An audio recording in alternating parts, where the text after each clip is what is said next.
Hello, Gina. Hello, Bria. We are finishing up our theme of bad girls, rude women today during tonight's Bible study. And we're going to take a look at a few. Okay, Bria. We're going to take a look at a few people, a few women that aren't often talked about, but really they're, kind of bad. So some we've mentioned. So, kind of the ones that we always talk about, the Jezebels, um, Delilah, Potiphar's wife, Sapphira. Last time we also talked about Eve, and we talked about Michael, David's wife, who gave him a hard time for dancing before the Lord, nearly dancing out of his clothes, and she gave him a hard time. So we talked about them, but we're going to talk about a few others. Some are really short, so I'm going to start with those, and then I'm going to end with one that I found to be just like messy, messy, messy, messy. So the first one we'll talk about is Lot's daughters. Most people don't talk about Lot's daughters, and I have to think, because you go all the way back to Genesis 19, I have to think that it was Lot's daughters that caused um, God to add one of when he was going through all the rules of who should do what and who shouldn't do what. I think Lot's daughters influenced some of that. So let's take a look at Genesis chapter 19, and we're looking at verses 30 through 38. Here's what it says. Lot and his two daughters left Zoar and settled in the mountains, for he was afraid to stay in Zoar. He and his daughters lived in a cave. One day, the older daughter said to the younger, "Father is old, and there is no man around here to give us children, as is the custom all over the earth.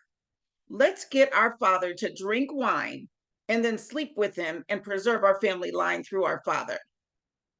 That night, they got their father to drink wine, and the older daughter went in and slept with him. He was not aware of it when she lay down or when she got up. The next day, the older daughter said to the younger, "Last night I slept with my father. Let's get him to drink wine again tonight.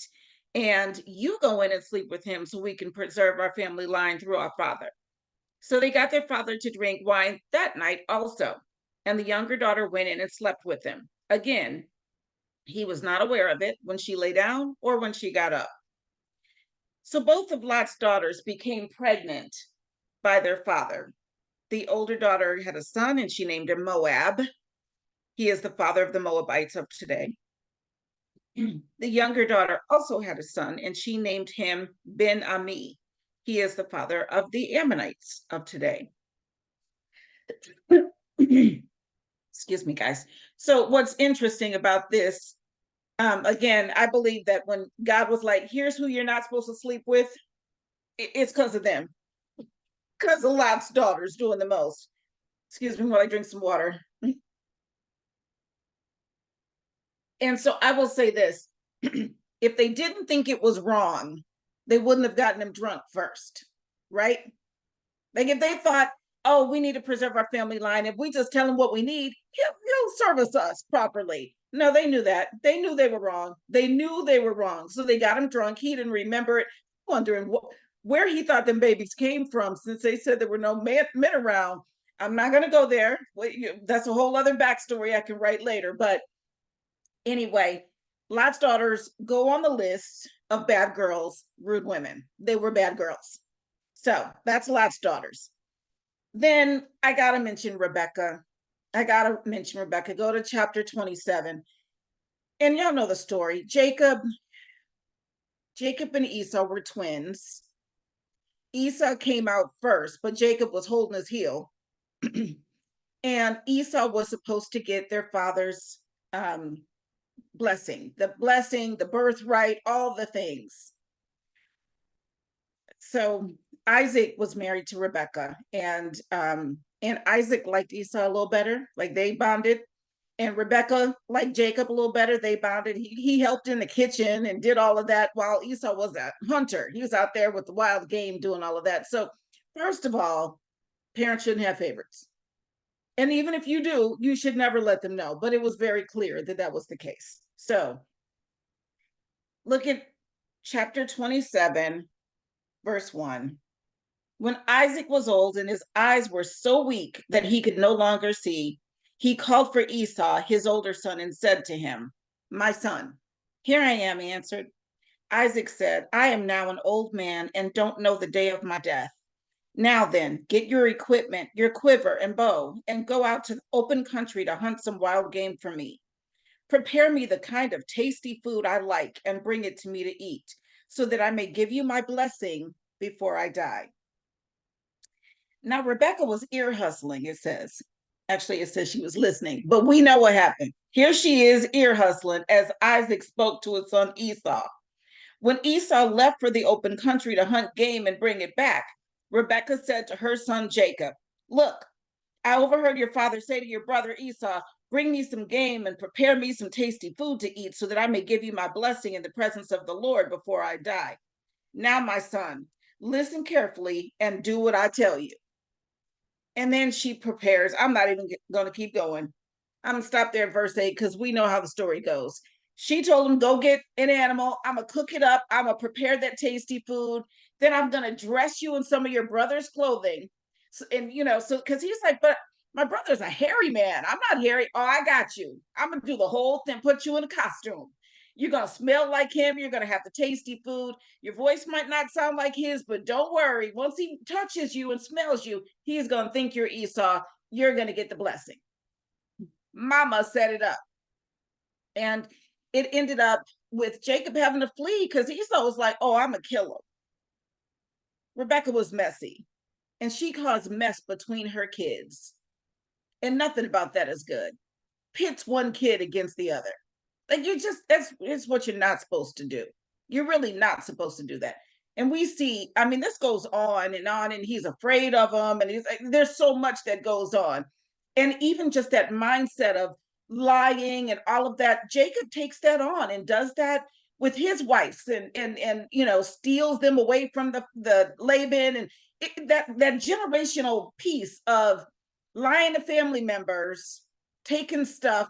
Remember how he made the lamb spotted? So he messy, messy. He learned how to scheme and strategize to get what he wanted from mama. Mama Rebekah showed him how to do that. And he picked up on all of that. Messy. She was a bad girl and a rude woman. And what happened to their relationship? Why couldn't she just talk to her husband? Come on now. Why couldn't she just say, "Hey, look, Isaac, can you give a little something to something?" Nope. I'm a scheme. I'm a scheme one against the other. Just strategize. Messy, messy, messy. So that's Lot's daughters. That's Rebekah. We got to talk about Herodias and her mama. Let me just make sure. Herodias and her mama. There are 3 short accounts of this, and we're going to read them all. So go to Matthew chapter 14. So in case you don't know, let me lay it out for you because we're not going to read all of it. But King Herod had decided he wanted his brother's wife, and she was game for it. So they did the thing. But John the Baptist was around, and John was like, just so you know, I'm not even going to start in Matthew. I'm going to start in Luke. Luke 3. Go to Luke 3. So basically, John had no qualms about saying wrong, wrong, wrong. So go to Luke 3, verse 18. I'm going to start there because I thought this was really interesting, especially when we were reading last time about Jezebel and Ahab and what a little whiny person he was. And that was one of my favorite scriptures. So when he was like, "I want to ask him, he never says anything nice about me." So kind of similar. Look at Luke 3:18.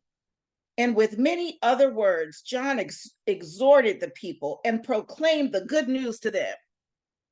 But when John rebuked Herod the tetrarch because of his marriage to Herodias, his brother's wife, and all the other evil things he had done, Herod added this to them all. He locked John up in prison. So he rebukes him for marrying Herodias, and he rebukes him for all the other things he had done. And then Herod adds to them by locking John up in prison. So that's in Luke 3, right? Now we're going to go backwards. Let's look at, now we'll go back to Matthew, and we'll read Matthew 14, 1 through 12. So here's what happened. Herod heard about all these reports about Jesus, and he assumed, because he knew John was dead, which we'll talk about in a second, he assumed he must be risen from the dead. John the Baptist, my nemesis. So look at verse 1 of chapter 14 of Matthew. At that time, Herod the Tetrarch heard the reports about Jesus, and he said to his attendants, "This is John the Baptist. He is risen from the dead. That is why miraculous powers are at work in him." And then they go back. They tell us what happened in verse 3. Now Herod had arrested John and bound him and put him in prison because of Herodias, his brother Philip's wife. For John had been saying to him, "It is not lawful for you to have her." Herod wanted to kill John, but he was afraid of the people because they considered John a prophet. On Herod's birthday, the daughter of Herodias, oh, so it's Herodias and her daughter. Those are the two bad ones, not Herodias and her mama, Herodias and her daughter. So I thought Herodias was daughter. She's not. She's not. So on Herod's birthday, the daughter of Herodias danced for the guests and pleased Herod so much that he promised with an oath to give her whatever she asked. Prompted by her mother, Herodias, the wife who used to be Philip's wife, his brother, prompted by her, she said, "Give me here on a platter the head of John the Baptist." The king was distressed, but because of his oaths and his dinner guests, y'all, seriously, he ordered that a request be granted and had John beheaded in the prison. His head was brought in on a platter and given to the girl, who carried it to her mother. John's disciples came and took his body and buried it. Then they went and told Jesus. So Herodias, she's messy. And the daughter, who was certainly old enough to dance and do some things, and, you know, who could have made a different choice, followed mama. "Mom, what do I do?" Listen, he tells me, "Go get somebody's head on a platter." No, thank you. I'm not gonna do that. I'm not gonna be party to that. I don't care how we're related. I'm not playing that game. But she did. And she gave it to her mama. Doesn't say she was 7. She wasn't a little girl. Doesn't say that. She danced before grown men. She was a little girl. That's a whole other issue we got to deal with. Go to Mark, because we're going to read all the accounts of this. Mark 6.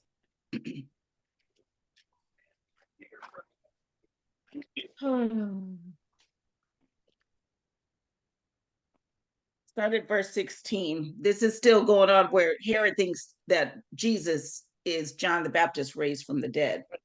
But when Herod heard this, he said, "John, whom I beheaded, has been raised from the dead." You know, he must have been terrified.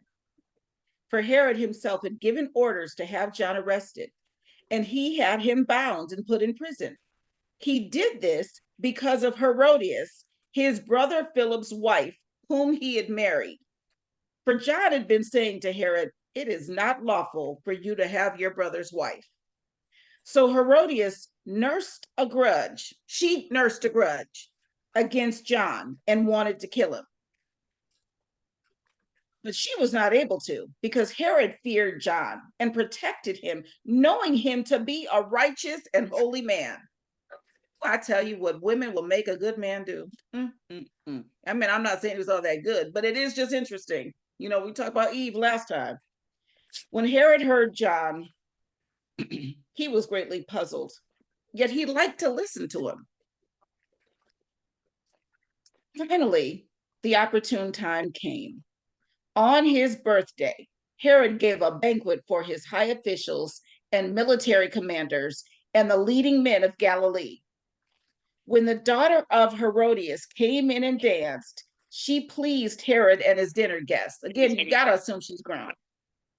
The king said to the girl, says girl, but it just makes you wonder, "Ask me for anything you want, and I'll give it to you." And he promised her with an oath. Careful about your promises. Talks about that all the oh man. Don't swear on anything. Making promises with an oath. "Whatever you ask, I will give you up to half my kingdom." She went out and asked her mother. And she said to her mother, "What shall I ask for? The head of John the Baptist?" She didn't even hesitate. She was waiting for that. "Head of John the Baptist," she answered. At once, the girl hurried into the king with the request. "I want you to give me right now the head of John the Baptist on a platter." On a platter. The king was greatly distressed, but because of his oaths and his dinner guests, he did not want to refuse her. Careful who you hang around with. Like the dinner guests were like, "No, no, no, we're not gonna be party." They didn't intervene. They were like, "No, no, no, we're not doing beheadings tonight at the dinner. No, we're not, no." Mm-mm-mm. So he immediately sent an executioner with orders to bring John's head. The man went, beheaded John in the prison, and brought back his head on a platter. He presented it to the girl, and she gave it to her mother. On hearing of this, John's disciples came and took his body and laid it in a tomb. Mm, mm, mm, mm, mm. That's just messy. She was messy. Herodias was messy. And once again, she taught her daughter how to be messy. I don't No, even know. no. What'd you say, Bria? She probably didn't mean to say anything. I'm gonna mute you, Bria. Oh, she muted herself. She was like, "I didn't mean to say that." That's okay. Anyway, I can only imagine what happened next with Herodias's daughter, because now you set a pattern. Now you set a pattern. Ugh, and didn't even hesitate. Anyway, our last person that we're talking about was somebody I had to read about. I had to learn more about. Her name is Athaliah. Athaliah. And I actually did a little grid because I needed to understand, where did it go? Oh, here it is. Because I wanted to understand the timeline and who she was related to. So, we had kings of Israel, and then we had kings of Judah. And so Jehoshaphat was a king of Judah. He had a son named Jehoram, and Jehoram married a daughter of Ahab, and that daughter of Ahab was Athaliah. And it talks about, if you go to because you always need to read this yourself, always be able to read the word yourself and just confirm and get clarity on your own. So 2 Kings 8 talks about how they came together. So look at verses 16 through 18. It says, "In the 5th year of Joram, son of Ahab." So Joram is the son of Ahab, king of Israel. So they're the Israel kings. "When Jehoshaphat was king of Judah," so that's the Judah king, "Jehoram, son of Jehoshaphat, began his reign as king of Judah. He was 32 years old when he became king, and he reigned in Jerusalem 8 years. He followed the ways of the kings of Israel." Even though he's not a king of Israel, he is a king of Judah, but he's married to one of them Ahab people. So he followed the ways of the kings of Israel, as the house of Ahab had done, for he married a daughter of Ahab, Athaliah. He did evil in the eyes of the Lord. All right. So that's verses 16 through 18. And then he died. So it talks about that in verse 25. "In the 12th year of Joram," so in that Israel king's reign, son of Ahab, king of Israel, Ahaziah, son of Jehoram, who we were just talking about, king of Judah, began to reign. Ahaziah was 22 years old when he became king, and he reigned in Jerusalem 1 year. His mother's name was Athaliah, a granddaughter of Omri, king of Israel. Now, we know that, I guess Omri was either Ahab's daddy or Jezebel's daddy, but somehow we know that Athaliah was the daughter of Ahab and Jezebel, and she did all the badness. So it's letting us know they were doing all the badness. So what happens is, if you go to 2 Kings 11, Ahaziah died. And so look at verse 1. "When Athaliah, the mother of Ahaziah, saw that her son was dead, she proceeded to destroy the whole royal family. This is daughter of Jezebel and Ahab. Wrong. Wrong is two left shoes. And it says, but Jehosheba, the daughter of King Jehoram, now keep in mind, Jehosheba and Ahaziah are siblings. They're brother and sister. They're brother and sister. But she's trying to destroy the entire royal line, specifically the boys, of course, because that's who would become king. So when she saw what was going on, Jehosheba, and sister of Ahaziah, it says, she took Joash, son of Ahaziah, and stole him away from among the royal princes who were about to be murdered. Now, it says Joash, son of Ahaziah. Doesn't that mean that this is Athaliah's grandson? Ahaziah is her child. She finds out that Ahaziah is dead. He's got she wants the whole royal family wiped out once Ahaziah is gone. So Joash, who it says, Joash, son of Ahaziah. And so his sister takes the nephew and hides him away. She stole him away from among the royal princes who were about to be murdered. She put him and his nurse in a bedroom to hide him from Athaliah so he was not killed. He remained hidden with his nurse at the temple of the Lord for 6 years while Athaliah ruled the land. Take it after mama. Here we go again. Jezebel. That's the mama.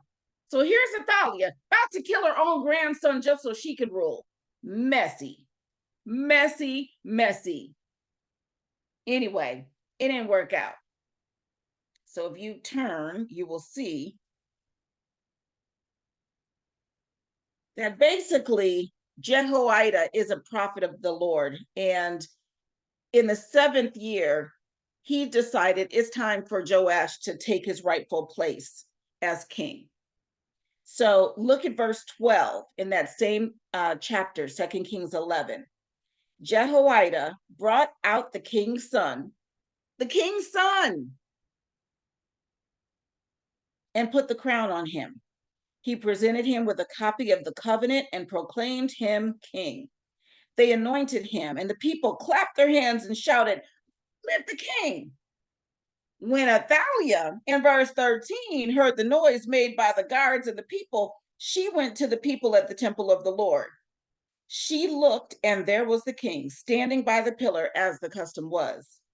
The officers and the trumpeters were beside the king, and all the people of the land were rejoicing and blowing trumpets. Then Athaliah tore her robes and called out, "Treason, treason." It's her blood, treason.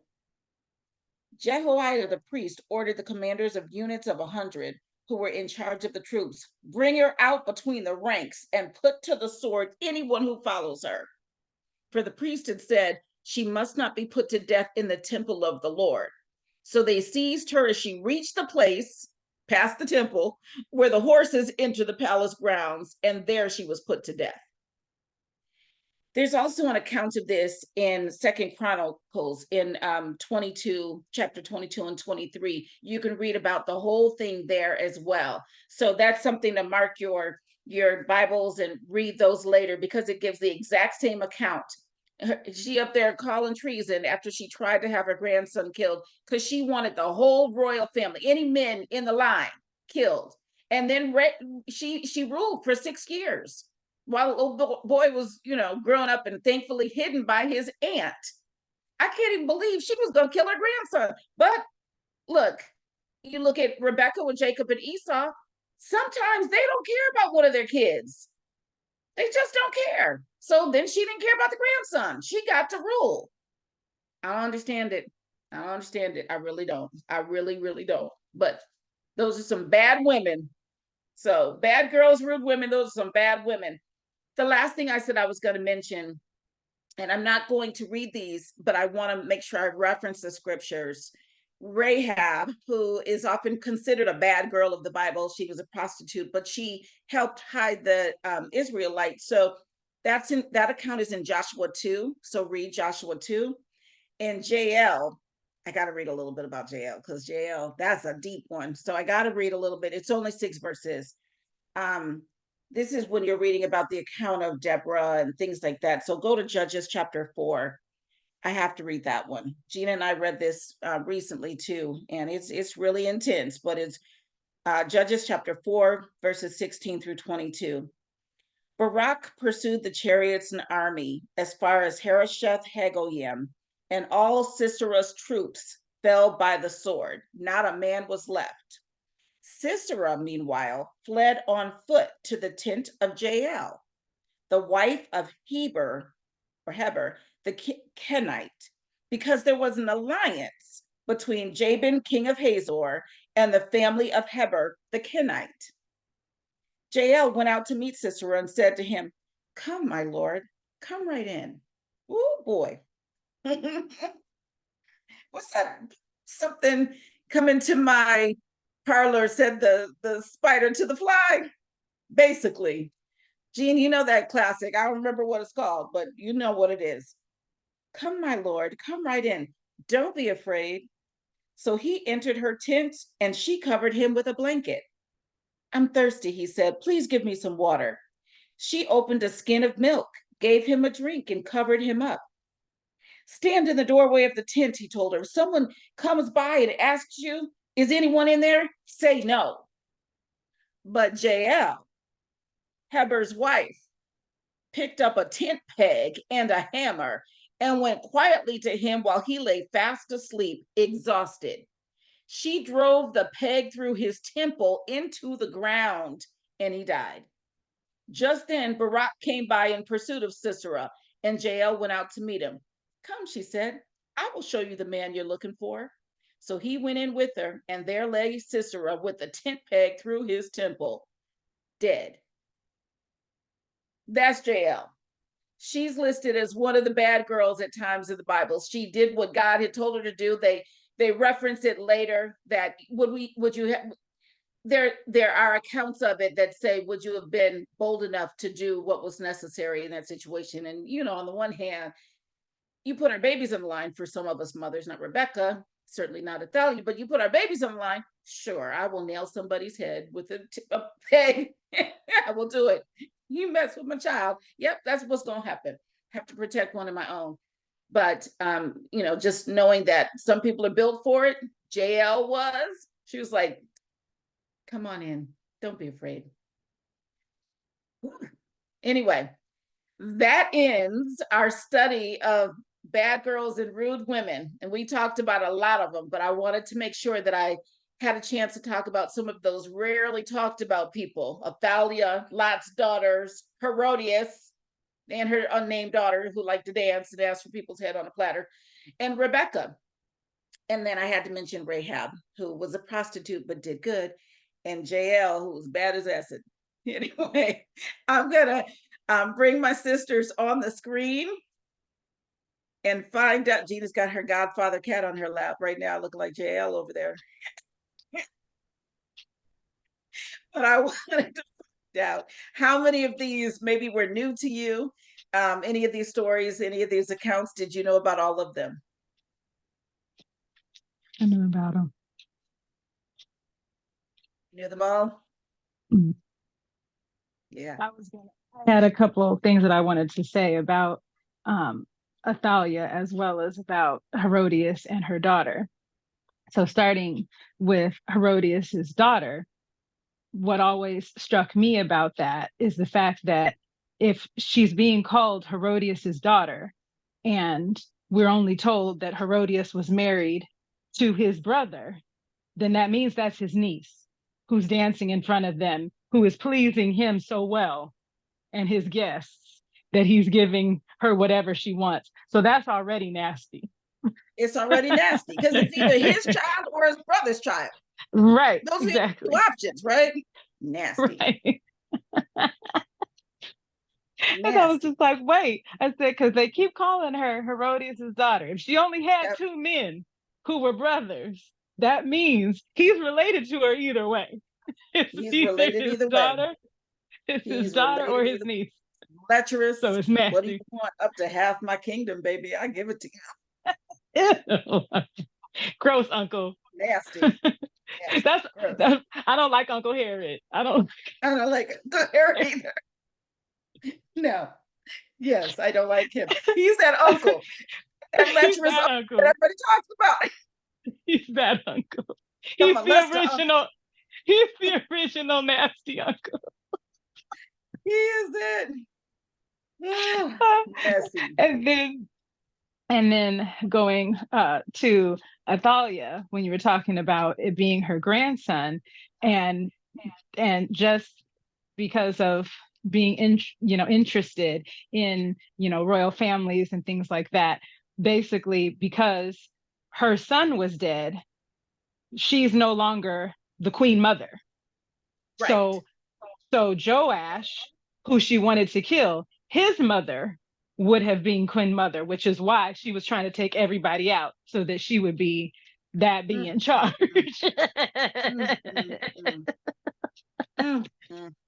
She wanted to be Messy. the head. She wanted to be She Queen wanted to Bee. be exactly. And she was for a minute.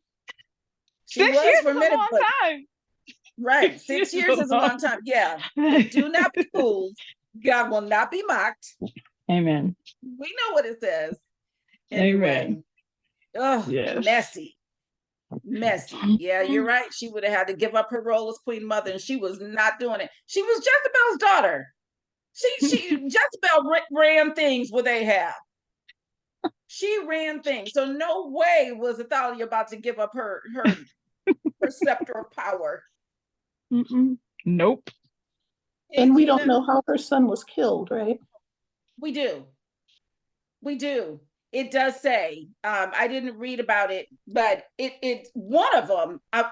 Let me see if this is the one. Let me just see, but yes, it does say how he was killed. He was going after somebody and got killed. And then the one, oh, let's see if it was the same one. If it's who I think it is, it was really gross. Let me see if it's him. Okay, so Joash repairs the temple. I gotta read about that. Okay, so let's see.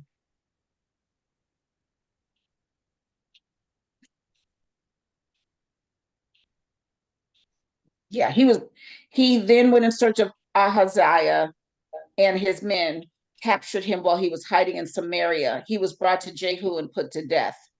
So they buried him, for they said he was a son of Jehoshaphat who sought the Lord with all his heart. So there was no one in the house of Ahaziah powerful enough to retain the kingdom. And that is how he died. He had gone against, messy.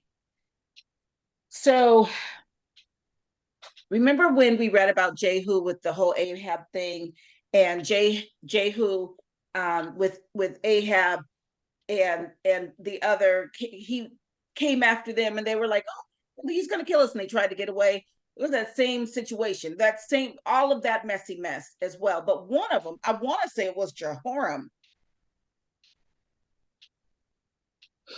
When you look at how Jehoram died, I happened to read that, and I was like, look at this. The stuff we've had, we think it's new to us. Bria disappeared. She'll be back.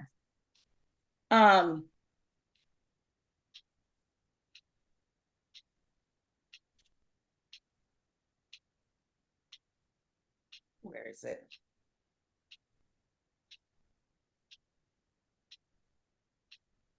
He rested. Where does it talk about how he died? I'll have to find it, you guys. I have to find it because, and Dave Brown, you might know about this, but one of them died because it said he had bowel issues. And after a while, his bowels just came all the way out of his body and he died. I was like, what? So I can't find it right now. I was reading it when I was trying to find, to read about. Yeah, Joash was 7 years old when he began to reign. But it talks about how whoever it was, one of them, somebody in that family, his bowels were, he always had trouble with his bowels, and finally they just came out of his body and he died. It was like, that's what happens when your bowels come out of your body. You don't last. long. Yeah, you don't last long after that. You don't live with that. Yeah. There's no Yeah. coming back from that. No, Yeah. no, I was just you're definitely gonna I be was out so the same time. flabbergasted. I was like, wait, what happened? So it was pretty bad. It was pretty bad, but I don't see it right now. But I will find that, because it was one of those things where you're just not expecting to read that. Right, right. Like, some things you read in the Bible and you're like, wait a minute, what? Hold on. It was one of those. Yeah. It was one of those. Yeah. So yeah, that and the golden tumors. That the golden tumors did it for me too. I was like, right. Yeah, that was a lot. That was a lot with the golden tumors. I was not ready for that. Yeah. I didn't have that on my bingo card this year. What'd you say? I said I didn't have it on my bingo card this year. No, not the bingo card. Anyway, I have to find it. I thought it was in Chronicles. I thought I read about it there, but I'll have to find it. But yeah, I was reading about that, and I was so floored by all of it. And yeah, I'll have to find it, because I just wasn't expecting that. So I'll look it up. But yeah, but no, Ahaziah, or however he said it, Ahaziah, whatever it was, he died because it was war, and somebody captured him, and he got. So, and like Debrian said, Mama wasn't ready to let go of them reins. So, yeah, and everybody gotta go. Everybody gotta go. Every male in the line. Every male in the line. Start taking them out. Messy. Because she said, over my dead body is one of these other girls gonna get the throne. No. Nope. Every nephew, every grandchild, every cousin got gone. Every boy got gone. Yep. Gone. And it's interesting that people must have known. You know what I mean? Somebody knew. So when you see people doing dirt, and it always distresses me, like Jacob distresses me, right? Because Jesus is in Jacob's line. And so to me, he feels like somebody who did the dirt and got away with it for the most part. I mean, he still got all the blessings, he still got all the things. And when I see people doing dirt in current times, I want to believe, yeah, but you can't do that kind of dirt and get away with it. But I don't know. So it's distressing to me. I know God will not be mocked. So I'm sure there's some comeuppance that we just can't see on this end, but it's just a hard pill to swallow when you see people who do dirt all their lives and get away with it and continue to get away with it. I know. But anyway. That actually reminded me of something literally this morning. And because I had to be on mute, I couldn't be like, oh my gosh. But Connie was saying something about generational things. And I had never noticed that till this morning. I was finishing Joshua, and it's boring, y'all. It's a little boring because it's like, here's the allotments of land. And you feel like they're repeating the same thing. You're like, wow. All right, we made it to Joshua in our Bible in a year plan. Like, you know what I mean? It's like one of those. But it's talking about all the allotments, and I have to fact check myself. I just had this thought this morning, so I was like, I need to look this up. But it seemed like there was a note. There was something in the land, and kind of that note of like how Jacob in the end, was like, he and his people were captured basically by Egypt, right? Because that's basically what happened. So in a roundabout way, he didn't get away with it. And you like kind of see those timelines, like, oh, this much time kind of got added there, or this much happened and they were stuck here or there. And I didn't catch that till reading this morning. I was like, is this some generational stuff? You know what I mean? Of like, well, there's generational sin, like people doing stuff over and over, but also kind of the punishment. like, I'll not only punish you, but also your children's children, your children, things like that. That was the first time I thought about it. So maybe Jacob didn't get away with it, you know.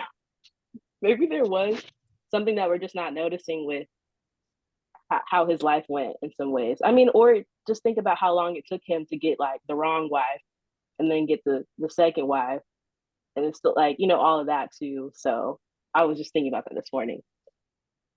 I agree, Bria, and Gina, I understand. I mean, think about Lot's daughters doing the deed with him, and they're in the down line as well. Like it talks about Moab, and like they had people who were notable that came from that line, and so yeah, there are people who have done wrong.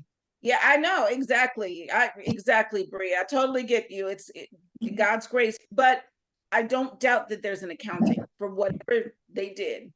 I mean, you think about David, again, part of the downline, but lost his son. He and Bathsheba's first child was gone. God was like, yeah, this, so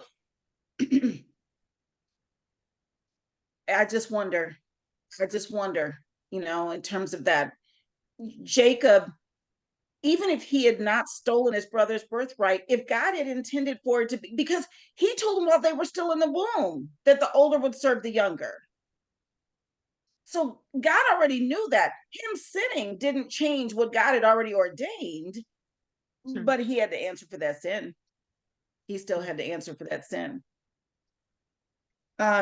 Jehoram, it was Jehoram, Ahaziah's dad. So Athaliah's husband, that's where I read about it. Look at 2 Chronicles chapter 21.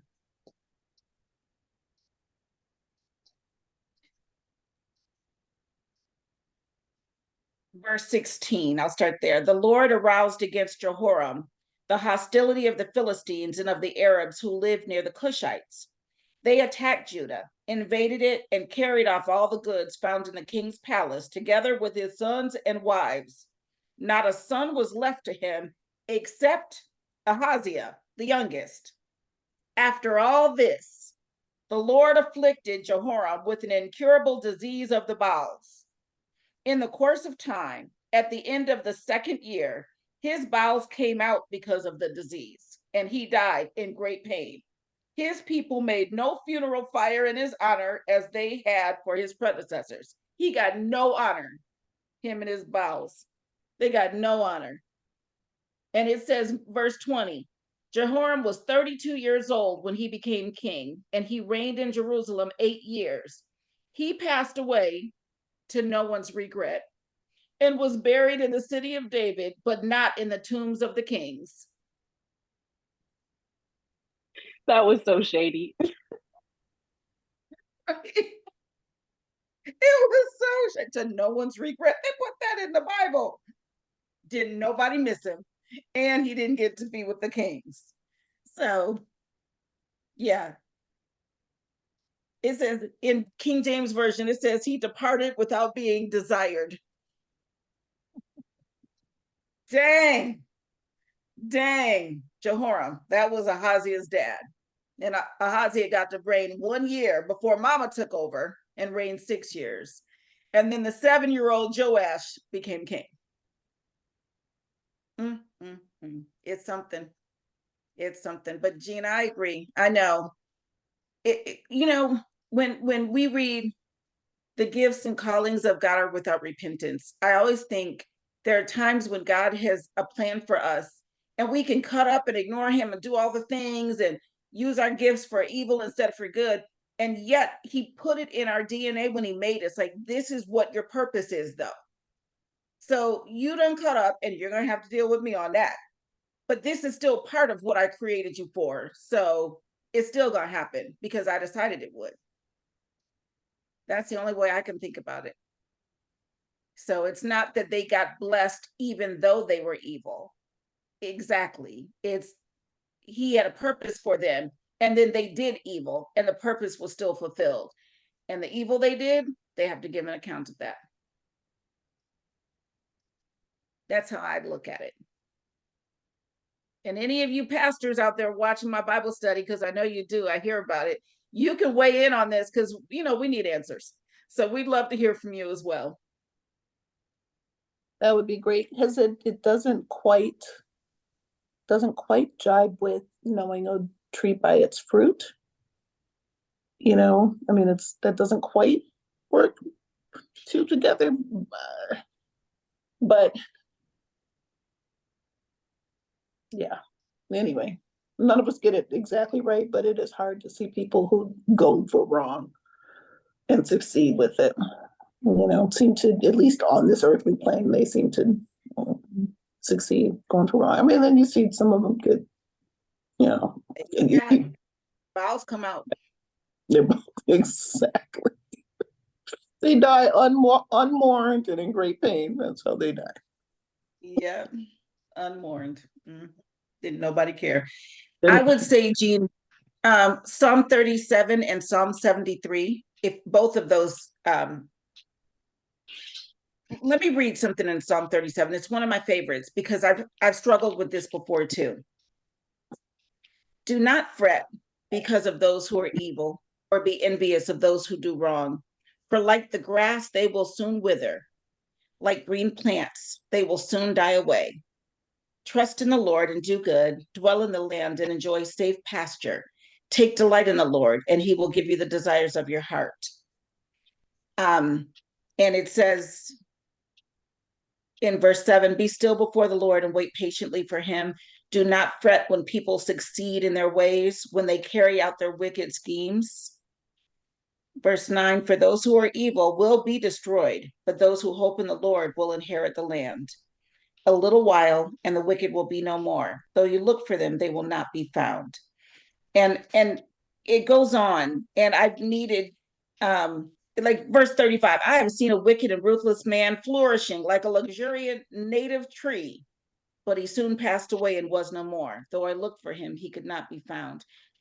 It says it over and over again in Psalm 37. And one of my favorites is Psalm 73. I remember we read this in the first church I was a member of, and I needed it right then. Psalm 73 says, surely God is good to Israel, to those who are pure in heart. But as for me, my feet had almost slipped. I had nearly lost my foothold. For I envied the arrogant when I saw the prosperity of the wicked. They have no struggles. Their bodies are healthy and strong. They are free from common human burdens. They are not plagued by human ills. Therefore, pride is their necklace. They clothe themselves with violence.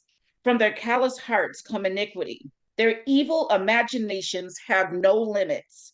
They scoff and speak with malice. With arrogance, they threaten oppression. Their mouths lay claim to heaven, and their tongues take possession of the earth. Therefore, their people turn to them and drink up waters in abundance. They say, how would God know? Does the Most High know anything? This is what the wicked are like. Always free of care, they go on amassing wealth. Surely in vain I have kept my heart pure and have washed my hands in innocence. All day long I've been afflicted, and every morning brings new punishments. And then he switches at verse 15. If I had spoken out like that, I would have betrayed your children. When I tried to understand all this, it troubled me deeply till I entered the sanctuary of God. Then I understood their final destiny. Surely you placed them on slippery ground. You cast them down to ruin. How suddenly are they destroyed, completely swept away by terrors. They are like a dream when one awakes. When you arise, Lord, you will despise them as fantasies. When my heart was grieved and my spirit embittered, I was senseless and ignorant. I was a brute beast before you. Yet I am always with you. You hold me by my right hand. You guide me with your counsel, and afterward you will take me into glory. Whom have I in heaven but you? And earth has nothing I desire besides you. My flesh and my heart may fail, but God is the strength of my heart and my portion forever. Those who are far from you will perish. You destroy all who are unfaithful to you. But as for me, It is good to be near God. I have made the sovereign Lord my refuge. I will tell of all your deeds. And the reason I have those scriptures memorized, like I know exactly where to find it, Psalm 73 and Psalm 37, is because I felt that exact same way. Like, here I am trying to do the right thing, and he's hand over fist doing the thing wrong. It's two left shoes, and here he's, looks like he's just winning. All I do is win, win, win, no matter what. And I start to go there. And I need to reread Psalm 73 and Psalm 37 when those happen. And it's interesting that they're, opposite of each other in terms of numbers. And they both talk about that same thing. Like, I know how it looks. I know how, don't be moved. Believe me, they've got a final place. So I know it looks like that, but don't be moved by it. Anyway, Psalm 73, Psalm 37. Those are good verses. Thank you, sister. My pleasure. My pleasure. Like I said, I need them too. I was just, honestly, Gina, earlier today, two things happened. And you and I were talking about some stuff, but I got word that, certain things that I've written are just too nice. They're too kind. Even though they've got conflict, they have all these things, but we want it to be, grittier, dirtier. And, that's why we didn't do this, or that's why we didn't select that script for this, is it's not in the muck enough. And in that moment, I thought, I don't want to write that though. I don't want to write that muck. And the things that when people actually come and experience the actual show or the film or the play or whatever it is, they say their lives are transformed. So why would I, even though it feels like I'm not winning in those things, if I compromise to make it look just like the world stuff, I'm doing wrong. But it is hard when somebody's like, you're such a Pollyanna, you're such a, you're such a, okay, except that he's shown me that what he gives me and what actually gets produced becomes a blessing to those who receive it, even those who think they just want to waddle around in the mud. They see it and they say, I've never forgotten about the whatever. I still repeat the so-and-so line. It's hard to stay on the course at times when people are saying, we need you to make it look more like the world. It hurts. It does. Ain't no lie. But I have to keep going. I can't just wander off the path because, the ugly say that's the way to go. All right, I'll just stay over here on this little lonely path by myself and do this little thing. And at some point, God, period. So I get it. Like I said, happened today. Came up today twice. Anyway, but I'm not going to be one of those bad girls and rude women. I will not be Athaliah. I'm not going to be Jezebel, Delilah, Potiphar's wife, Sapphira. Not going to do it. Not going to do it. So I have a choice. Not going to be Herodias or her daughter. Nope. Not either one. So anyway, thank you, Facebook, for being with us tonight for this Bible study. And next month, Thursday, we have a new theme, and I don't know what it is right now. I have to look it up, but we'll have a new theme starting for April. So I look forward to seeing you all then. So bye, Facebook.